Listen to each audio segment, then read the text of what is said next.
Hello everyone, welcome back to our channel. This is the A Novel Bunch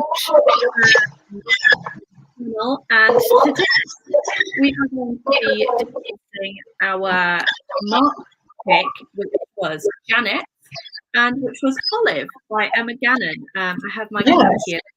This is what it looks like. If you want to read it, if this inspires you to go and read it. I'm yellow for the occasion. Yeah, it follows Olive. She is a mid-30s woman, and all of her friends are basically settling down and having kids, and she feels like an outsider because she doesn't want to follow that sort of path. And it's a feminist contemporary, I'd say lit fic as well. And it was really, really interesting. It tackles the taboo of not wanting to have kids and how that can put together friendship or relationships. And I found it really interesting. I'm going to hand over to Janet now because this was her pick. And so, yeah, same as last few minutes, so the first few minutes, so I'll go into spoiler free and we'll go into spoilers. So if you haven't already, you can be sure to avoid spoilers, and we'll really mark it up in the down the bottom. And yeah, let's get into it. Cool. So let's get into me. No, I'm joking. Yeah, so the reason I picked was because, well, I am one of those people who I felt like I've gone round in circles about whether or not I want kids. I mean, I don't want to think about it really, but like, you know, it has crossed my mind. I think it's something that a lot of people do consider, like, oh, but is it really for me? Like, am I weird for not knowing if this is what I want and things like that? So when I heard about this book, I think I follow someone on Instagram who shared it or something like that. I was like, okay, that seems up my street. Downloaded it on the Kindle, but I'm not really a contemporary reader. So I think that's why I put it off a little bit. I was like, with the themes, I think would be really interesting, but the genre, that's kind of why I wasn't sure. So that's why I was like, hey, well, it could be a good idea for a book club thing, because then at least we can discuss it and have these conversations and share ideas. And, you know, I think it would be an interesting one to discuss. And here we are, basically. Yeah. So we can start off with just general thoughts or initial thoughts and opinions on the book, as spoiler-free as possible. Would anyone like to go first, or shall I kick it off, or how would you like to do it? Yeah. Okay, cool. Well, I liked it. I liked the story, and I kind of, as I said, I think I knew that I would like the themes and the topic, but it was just the genre that kind of lowered the rating for me, just like the writing style and, you know, how the genre is like generally written isn't really my thing. And that's not necessarily a negative towards like Emma Gannon's writing style, because you know, I've read other contemporaries and, you know, it's always the same kind of thing. It's just the genre for me. So I think I rated it 3.5, but I think it was an important discussion to have. Like, there were some other things that we can get into in the spoiler zone, which also slightly lowered the rating for me. Like, it wasn't perfect in my opinion, but like, I don't know, I just thought it was a really interesting one. And I liked how it's on the blurb, it says about how she is figuring things out with her group of friends from school and university. And I liked how involved they were in the story throughout. It's not just they come in here and there, and it's not just one friend that she's close with. She's close with all of them, and you get to know them on a personal level, like throughout the story. And I think they each get their own spotlight in a way. So I like the way that was done, because I think sometimes it's just like, there's the sidekick, there's the main character, and that's that. But yeah, in this one, I don't know, I felt like the relationships with the other characters was done quite well. Yeah, I don't know what else I'm going to say, so I'll pass it on to Jess. Would you like to carry on? Zoe, can you go, because I'm messaging someone? Yeah. I was the same. I'm essentially done it in, I mean, it's very controversial, but I'm very similar. Like, I'm not sure if like I want kids. I go back and forth about it. I've never been like, when my friends all used to go on about when at uni, they'd be like, I want to grow up, marry, and have 4 kids. I was like, and never really appealed to me. And I think I've said to Jess, like, prior to this, I really related to this character. to Olive, just because of like certain things she says or how she feels, and I was like, oh, I get what you mean when you say that. But yeah, I really liked it. I thought it was a good read. I was similar in the sense of like, I didn't always want to pick it up. I think I gave it 4 because I really liked the story. And when I was reading it, I really liked it. But I never had any particular like desperation to read it. Sounds really good, but I really like the story. I like the characters, and I like the development. I like how you liked some characters and you absolutely hated some other ones. And I think that was kind of a general thing. I think everybody kind of felt the same about certain characters. So yeah, I did like it. It does tackle some interesting topics as well, especially for a contemporary reader. So yeah, it was a good read. I enjoyed it. Okay, so I gave this 3 stars, airing more to the 3.5 side of it, and I really wish that Goodreads gave you half options, because I would give this 2.5 stars, but I gave it 3 purely because I'm the same as Zoe in that I struggled to find the impetus to want to pick it up again. When I was reading it, I devoured it, I loved it, because a lot of the arguments I leveled with really, really strongly.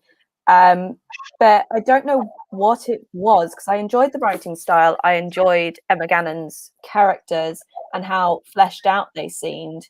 But at the same time, I just didn't want to pick it. I think maybe it was too slice of life for me. I don't know. I think if we compare it to Stoner last month, that was slice of life, but that was, you see the whole life of this man. It's in a very different period in time in history where there's a lot going on, and it seemed a lot more removed. With Olive, it's very much a very, very relatable situation, so that may have factored into it. That's literally just clicked in my head. I did really enjoy the characters. I enjoyed Olive's perspective on not wanting kids, and that she isn't really sure why she doesn't want kids.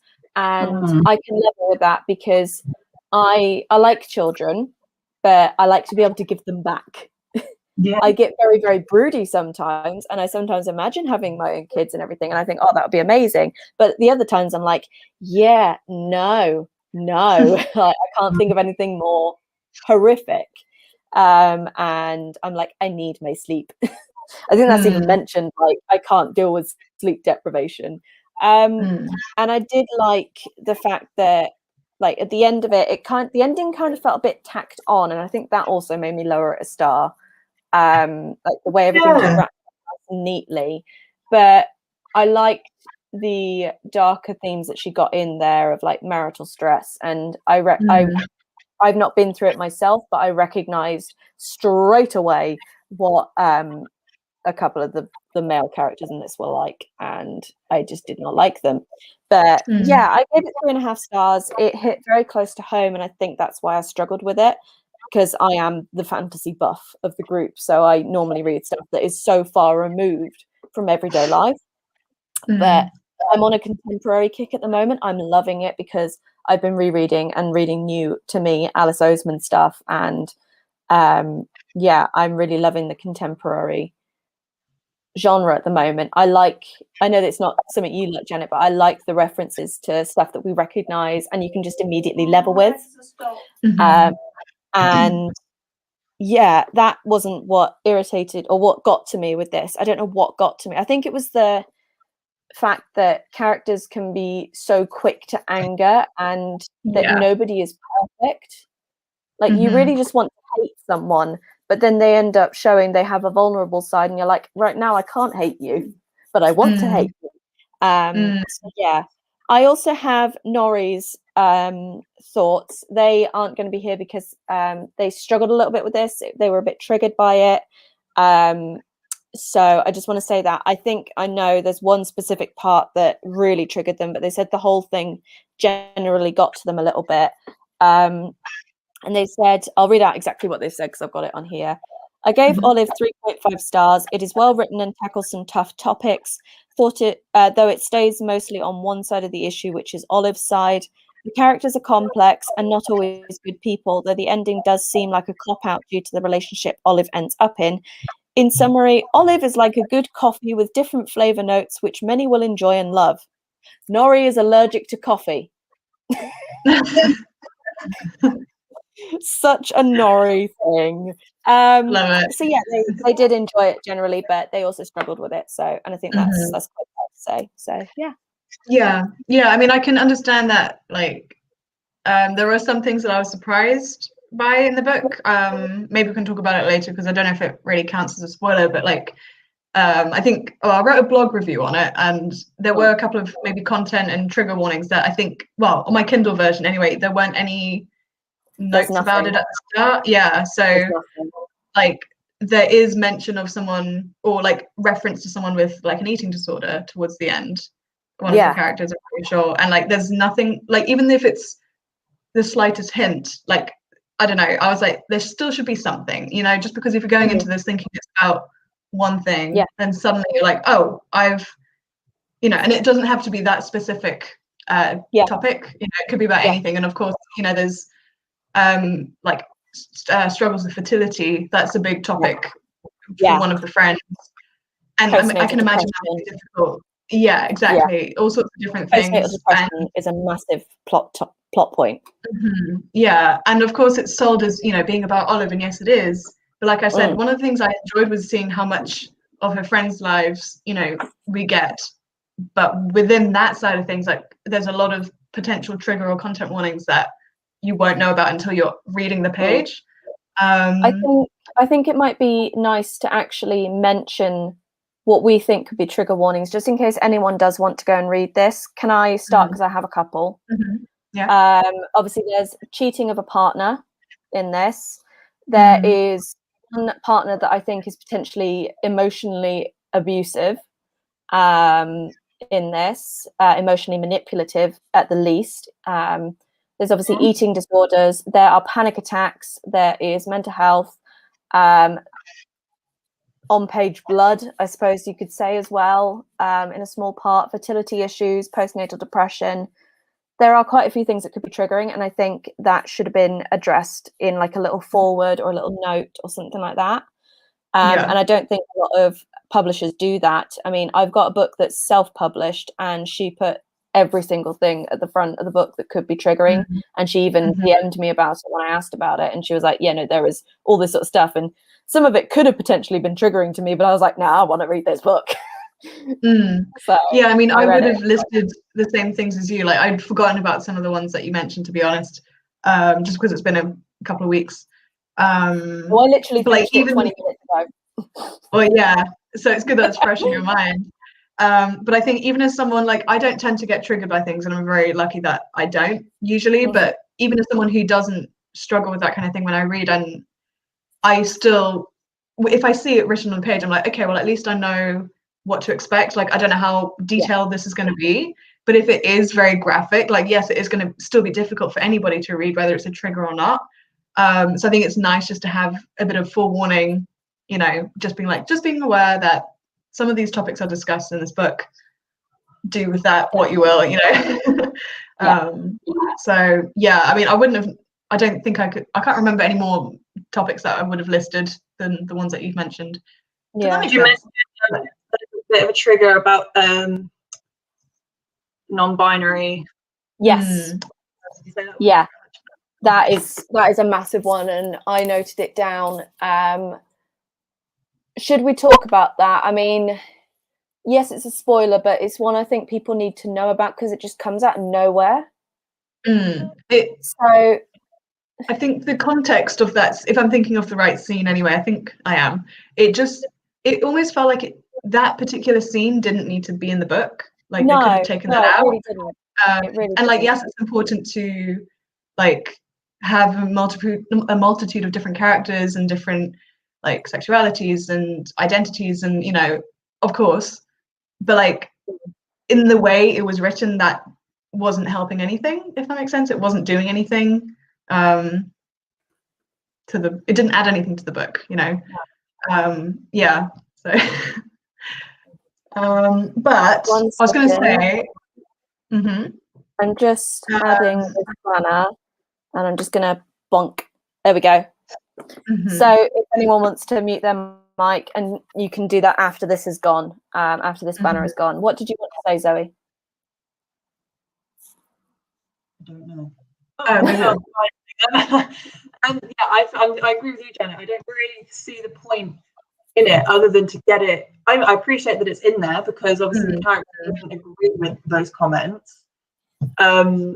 So I appreciate that it's in there. You know, it's inclusive and things like that.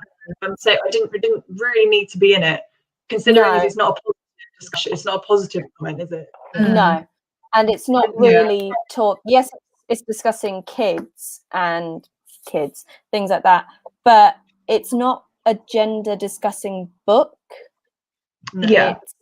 Yes, it discusses gender and like stereotypes and stuff like that, but it's not talking about gender fluid and non-binary individuals. So just for context, for people who are still listening and are haven't muted this because it could be triggering, Olive is in an Uber or a taxi or something like that, and the cab driver is very, very vocal in that he doesn't believe that non-binary is a thing, gender fluid is a thing, and is just like, kids don't know what they're talking about. If my kid came up to me like that, I wouldn't accept it, and I tell them to stop being stupid, basically, is the gist of his argument. And it's very, very harmful. It's very triggering. You're basically erasing someone's entire gender identity. And it just doesn't, like, that conversation is important to have, but it just doesn't fit within the main narrative. I get that this is like, it's kind of literary fiction. It doesn't have a set plot. Like, there isn't 3 set acts in that here's the setup, here's the low point, here's the payoff sort of thing. Not like, say, Legendborn had those 3 very clear acts. But it also feels like it shouldn't belong there. I know it's part of like normal life, but it doesn't fit with the rest of the story. So yeah, I found it triggering, and I found it really upsetting to read that. And I'm a cis white woman, and I can only imagine how that made someone feel who is non-binary or gender fluid. It's just so horrible. Yeah, and it's a very short scene, actually. Like, it doesn't last very long, but I think it's something that's definitely stood out. It's like half a to all of page. us. Yeah. It wouldn't have hurt taking it out. Yeah, exactly. So my next 2 points were like sort of anything you weren't a fan of, which I feel like we've kind of discussed within this topic. So but if there's anything, we can get rid of this. We can get rid of the banner, yeah? Yeah, I think so. Yeah. Okay, it's safe to come back, people. It's safe to come back. Yeah. So I was going to say, if there's anything you weren't a fan of, or were there any particular highlights, like highs and lows of the book, if you had any. I don't know if I had any like massive like highlights as such. I think generally I liked. I've lost my notes. Generally, I enjoyed the book as a whole. Okay, what was yours? Dorothy. Yeah, I liked her. Dorothy and Colin are my highlights. Oh yeah. Even though Colin is a token gay, I love him. He's about the only one that sticks by Olive 100% throughout the whole thing. That and her sister, but her sister's not there all the time. And I love Dorothy. Dorothy is just so cute, and Olive thinks she's helping her out, but actually Dorothy helped her, and it's just like yeah, definitely. What about you, Zoe? I really liked Colin as well. I think he was such a relief character. Whenever there was something about Colin, I was like, oh, this is going to be a positive scene. Like, this isn't going to be something that's going to make me angry. This is just going to make me love him more. And he's kind of like Bridget Jones' group of friends. And I know it was the point. I think it was the point. Is that how mean? I mean, is this a spoiler? I don't know. How mean Olive's friends were to her at times. Yeah. And some of the things they said to her and were like, oh, it's it's not about you, and I'm so disappointed in you, and I can't be around you. And I was just like, it made me so mad, because I was like, actually, she's not, okay, she behaved a little bit badly at certain times, but she actually wasn't doing anything bad. And I was really, considering they've been so close forever, the dismissal of her, and saying that she's selfish, and saying that she only thinks about herself. I was like, I don't think that's true. No. And I didn't like it when, particularly with the character that has the fertility struggles, how quick she was to snap and turn on and say that she's been so mean, when actually the whole time I felt like Olive was the one that was really trying to protect her. Yeah. I mean, there's the scene with, like, there's the baby shower, like, preparation. You know, Oliver's there, like, this is very inconsiderate, you know, but no one else was batting an eyelid. But Olive was the one she snapped at and was like, you're so selfish. It's like, actually, Olive's the one that's been there for you and has protected you from so much. Yeah. I find that I find it quite hard. I don't like, it's going to sound really pansy, but I don't like being nasty to people, and I don't like doing it, but especially when it's unfair. Yeah. So that bothered me, because I was like, and as well, I suppose maybe it's because we related to the characters, related to Olive. I was like, it's not fair to accuse them of this because they don't want this, you know? Similar argument, maybe. I was having this discussion with my friend yesterday. It's a similar argument to, even it comes down to like body types, and how people who are slim feel like if they complain about being unhappy about their body, they're attacked for it, because they feel like they should be grateful for what the body they have. And it's like, I'm not, you're not saying that you're ungrateful for it, but you're allowed to equally be unhappy with your body as much as someone who is, say, bigger is allowed to be unhappy with their body. And it's that kind of expectation that you're fertile, you should be having children. I'm not, I can't have them. You're so selfish with that. And that really bothered me. I was like, I just think, and I suppose that's a theme, isn't it? You have to, it's respecting everyone's decisions. So I suppose it's really good, actually. That was quite calm. I didn't like how mean they were to Olive at the time. Yeah. I mean, I know you mentioned earlier about the ending, and I kind of want to talk about that, because, like, I kind of agree that it was a bit of a cop-out, but I wasn't unhappy with the ending. I quite liked how it turned out. I don't know. Maybe it's because, like, I've considered, like, adopting several times, you know, or, like, not having kids naturally, because that freaks me out. But so it's kind of nice to see, like, that happen, maybe, even if it was a cop-out. Like, I kind of agree. I'm in two minds about it, because I'm like, it's nice to see that she seems genuinely happy, and, like, she gets the relationship that she wants. But yeah, I don't know. I don't know if it's just, again, because it's been a little while since I read the book, but, like, how much of it was that she was against the physical act of having kids or giving birth, and how much was it against being a mother? Like, I'm not sure if that was really discussed as such, because I think she kind of said, like, you know, she loves her friends' kids and whatever. But yeah, I don't know. I don't know where I'm going with this, but just rambling. I think with Olive herself, it was more the fact that it was the all-consuming side of having a baby, like, because at the end she realized it, like, she's motherly towards everybody really throughout the whole book. It's just like the constant caring for an infant, which I can totally get. I'm better with older children and things like that. But we'll talk about that more in a spoiler point. So just tell me when you want to go into full spoilers, and I will do that, and we'll make an announcement and just get straight into spoilers. But, yeah, sorry, carry on. Yeah, I was just thinking more, like we were saying about low points and everything, and high points. So obviously I loved Dorothy and Colin, and I did love in some way that Olive is so career driven, because I level that. I'm like, I want a career. I don't need a relationship. But what got to me was, I get that she's been with her boyfriend for nearly 10 years, and that's a big thing. But at the same time, I was just like, stop wallowing, like, not get over it, but at the same time, I'm also like, get over it. Like, Yeah. yes, you wanted to potentially like he was your person. That is a line. He was my person. But you both want so drastically different things. And the way she keeps going back and forth, I'm just like, make a decision and stick with it.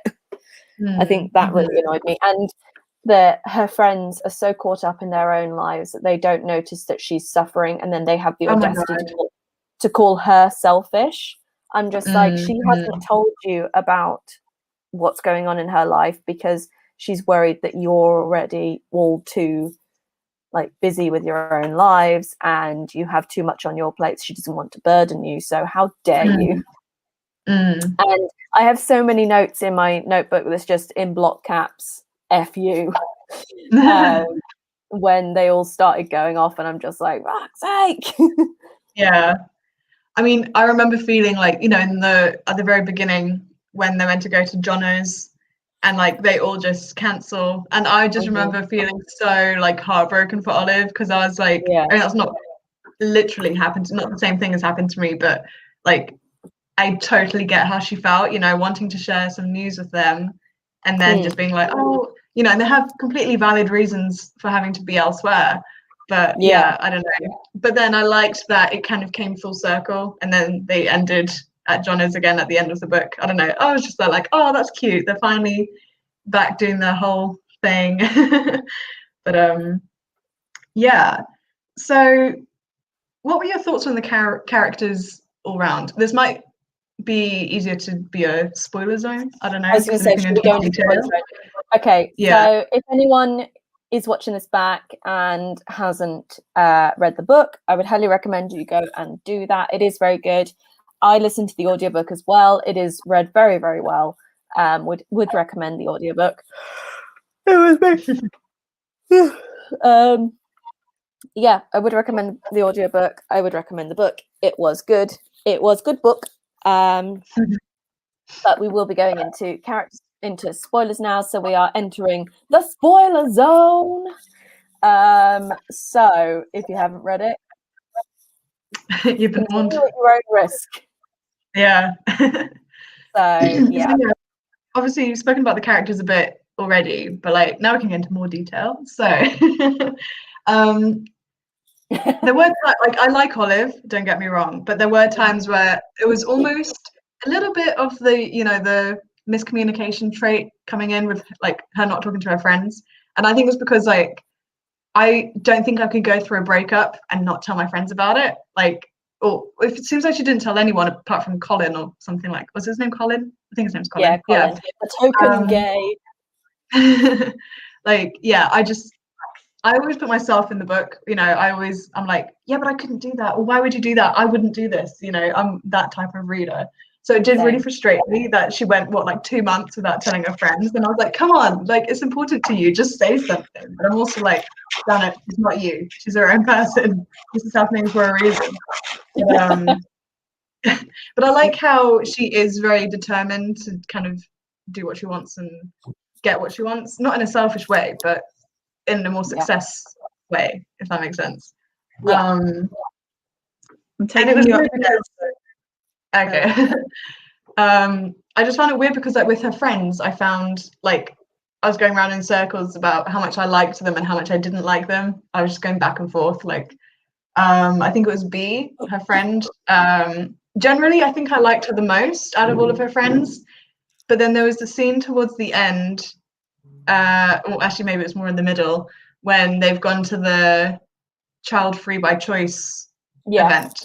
And then what was the friends called with the IVF treatment? Isla. Isla, that's it. She calls B and she's like, oh, how could you go with her? And then B's like, oh, well, you know, it's just a silly thing or whatever. And I was just there like, oh, this is so like, it's not like secondhand embarrassment in the way that it's embarrassing, but do you know what I mean? It's like just sitting there experiencing that situation when clearly it means a lot to one friend. And then there's this one friend in the middle trying to be nice to both. And I was just like, just don't, I can't. Yeah. Like, that scene kind of frustrated me a bit, but I don't know. I also am not sure that we are live currently. I think we might be private. It Schedule seems to be schedule. like. Yeah, it's private. Hang on, public. Save changes. An error occurred. Wait a moment, then try again. Right. This is going to save. So what I might do is just download this and upload it as a separate video. Okay. Yeah, I'm going to end this and then we're going to come back in, okay? Bear with me. Okay.